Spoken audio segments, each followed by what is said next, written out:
On Valentine's Day, February 14, 2018, a teen gunman armed with a semi-automatic rifle and ammunition opened fire inside Marjory Stoneman Douglas High School in Parkland, Florida. He killed 17 people and injured 17 others. The events gripped the nation. Americans closely watched on TV as SWAT teams swarmed the school, and anxious parents of students awaited any news. Jeff Foster was there that day. He's taught at Stoneman Douglas since 1999 and still teaches AP Government at the school. Even though it's been more than 2 years since the shooting, Foster still vividly remembers the events that unfolded on that Wednesday. He recalls a fire drill happening on campus first thing that morning. We had a fire drill, I think it was first or second period, which was early in the morning. And we have fire drills all the time.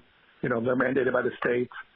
And so we had the evacuation, no big deal. We went to our spots. But that entire year, we've been told, and it's really kind of eerie to talk about it now, and we really don't discuss this that often now that it's been a couple of years, but they were saying, they being the powers that be in the county, in the school, et cetera, that there was a chance that we were going to have more like live drills when it comes to shooting, where there might even be like someone with like dummy bullets on campus, or we weren't going to be told we were going to have a, long story short, it was supposed to be a little bit more intense of an experience in terms of to simulate a possible situation. The scheduled fire drill went off with no issue, and students returned to class.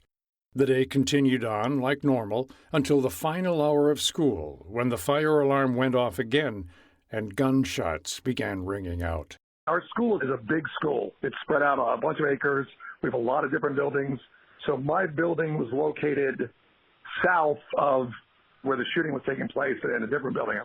So we were evacuated. I looked at the kids. It was definitely after 2 o'clock, because I said to them, we get out at 2:40. I said, bring your stuff just in case we're down there. It's a long evacuation. We'll just leave from our evacuation zone. So we gathered our things, went down the stairs. I'm in a smaller building, and this building 3 with 3 other classrooms in my immediate area. And we walked downstairs, and as we got to the bottom of the stairs, I don't know the feet, we were probably a couple hundred yards, or maybe a little bit further than that, 400 or 500 yards from where the building was, where unfortunately the action was going on. And one of my colleagues thought he heard gunshots.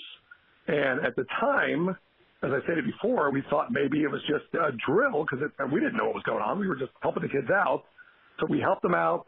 We were the last 2 teachers. My friend Mike and I were the last 2 teachers pushing kids out of the school. We went down the side of the school, down to the canal, into a little opening. We were standing there waiting. Once Foster and his students, along with several other classes in the near vicinity, were outside, people's phones started to ring as information flooded in all at once. And as I pick up my phone and my younger brother says, "Are you okay?" I said, "Yeah, I'm fine. What's up?" And he's like, "There's a shooter at your school." And it literally was like everybody was informed at the same time in our mass of people, because everybody started moving quickly. So when I finally was like, "What?" And then my brother told me a few things. Again, my colleagues that were around me at this point were getting the same phone calls from their loved ones. And then the kids individually were the same thing was happening. So we basically just kind of stopped everything and just told the kids to relax. Everything's under control. There's nobody out here. They were throwing their bags over the fence. They were jumping over the fence, because we weren't trapped. We weren't in an area where we could move freely. And so people were just jumping the fence and running away from the school at that point. Foster remembers the confusion and chaos present in the minutes and hours after the shooting. Many students stood in shock, while teachers and parents ran around trying to locate missing people. I just remember being on the phone a lot with a lot of different people. Like I said, either consoling people or telling people their loved ones were okay. We were looking for husbands. We were looking for wives of people that work in our school. People were looking for their children that I'm friends with, that might have been in my class. It was a lot. There was a lot going on. And to find out that the assailant, after he finished, and we try not to say his name down here, the assailant, after he finished what he did, he actually dropped his weapon, ran out, and he actually escaped through our route. So there's a better than average chance, and there's no footage to verify any of it, other than we know he went that way. There's a better than average chance myself, my colleagues, might have tapped the kid on the back and said come on, let's go, because he managed to work his way into the masses with us and leave basically exit the crime scene through the same way that we were helping kids exit on the side of the school. The assailant did manage to blend in with other students and flee the scene, but was found shortly after and arrested a couple miles away from the school. Today he remains in jail, awaiting a trial that's been postponed due to the ongoing pandemic. While it may be easy to spend time wondering why he did what he did, many in the community instead focus on the lives of the victims and the lasting effects of this senseless violence that is now recognized as the deadliest high school shooting in U.S. history. Foster was well acquainted with a few of the students who died, and he still goes through the what-ifs of how things could have turned out differently. In the direct aftermath, Foster says many student survivors were grief-stricken and angry, and didn't want to stand around doing nothing, so instead assembled together to try and create change. I've always prided myself on being one of those teachers that genuinely listened to the kids, and I'm humbled that they trusted me, and the kids basically created the movement, and I was just there to sort of, as a guide, like when they went to Tallahassee, they reached out to me and said, "Can you please come to Tallahassee with us? We sort of might need you up there." And I said, "I would love to escort you guys." So I went up to Tallahassee, and they talked to and again, it was all about them. None of the adults went in and said anything to the legislatures. We just, were there with the kids for support. We allowed them to speak to the legislatures. The press conferences they did were, it was awe-inspiring to see the poise they had, the ability to deal with the press and have cameras in their face, but they were ready. On March 24th, 2018, the students organized a massive demonstration in Washington, D.C. called March for Our Lives. More than 1,000 students from Stoneman Douglas and Parkland received funding from donors to travel to the Capitol. In the end, around 1.2 to 2 million people from around the country showed up, making it one of the largest protests in U.S. history. Students spoke out to demand several changes to gun legislation, including universal background checks on all gun sales, a ban on the sale of high-capacity magazines, and the availability of bump stocks that assist in rapid firing of semi-automatic guns. These factors were of personal importance to those from Parkland because of their role in making this particular shooting so deadly. While not much has changed since 2018 and gun reform remains a contentious topic in U.S. politics, everyone can agree that the end goal is to make sure shootings like that at Parkland don't continue to happen. Ultimately, it's up to the people to drive change. And as an AP government teacher, Foster wants every American to understand that their voice does matter in these topics. In years past, he's seen that young people don't believe that their vote counts, so they don't take part. But it does. The sweeping movement his students in Parkland were able to achieve is just one testament to the power of democracy.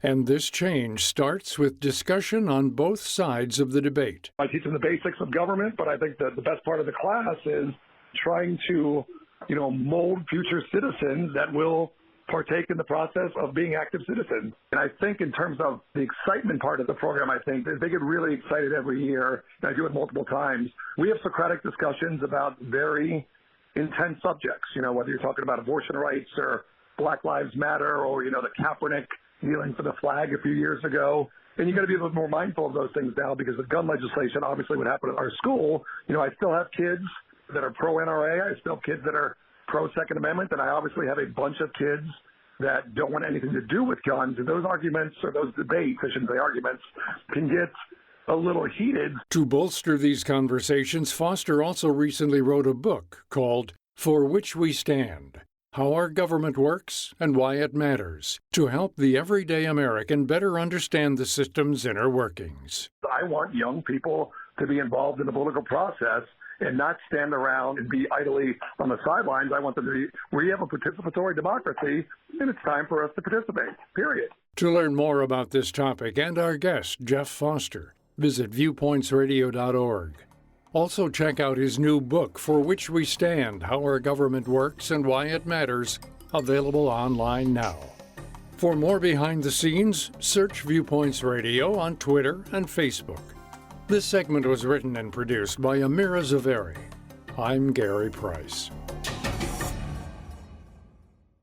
As many as 89% of hospitalized COVID-19 patients are at risk of a complication called cytokine storm, a leading cause of COVID death. But there's good news. Hospitals across the U.S. are enrolling patients in a trial evaluating lemzilumab, an investigational treatment designed specifically to stop this storm, even with only 1 day of treatment. Dr. Cameron Durant, CEO of Humanigen, the company developing lemzilumab. Having a therapeutic that can significantly reduce the time to recovery from COVID-19 and send patients home earlier could dramatically impact the arc of this pandemic. Participating in the study means access to a potential treatment option in addition to standard of care therapies. Trial participant Mark Baranski shares his experience. I don't know if I received lemzilumab or not, but I viewed the trial as doing everything I could for my recovery while contributing to the fight against COVID-19. I certainly encourage others to do the same. To learn more and find this trial near you, visit StopStorm.com. That's StopStorm.com.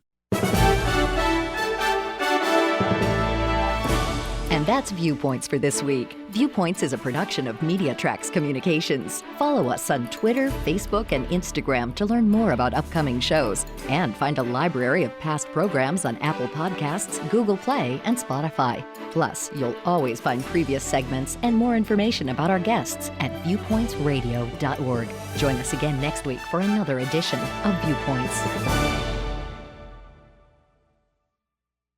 Coming up on Viewpoints. People were really interested in cooking thematically. So people would throw yellow dinners and orange dinners and pink dinners. We explore the interesting trends and themes of early American cuisine in the 1920s and 30s. Then, a waitress will bring this big slab of cream pie to the table, and just like you look to the table next to you and you look over and say, I want a piece of that, you know. You're gonna need to grab a piece of pie after this story. I'm Marty Peterson. and I'm Gary Price. These stories in depth on your public affairs magazine, Viewpoints.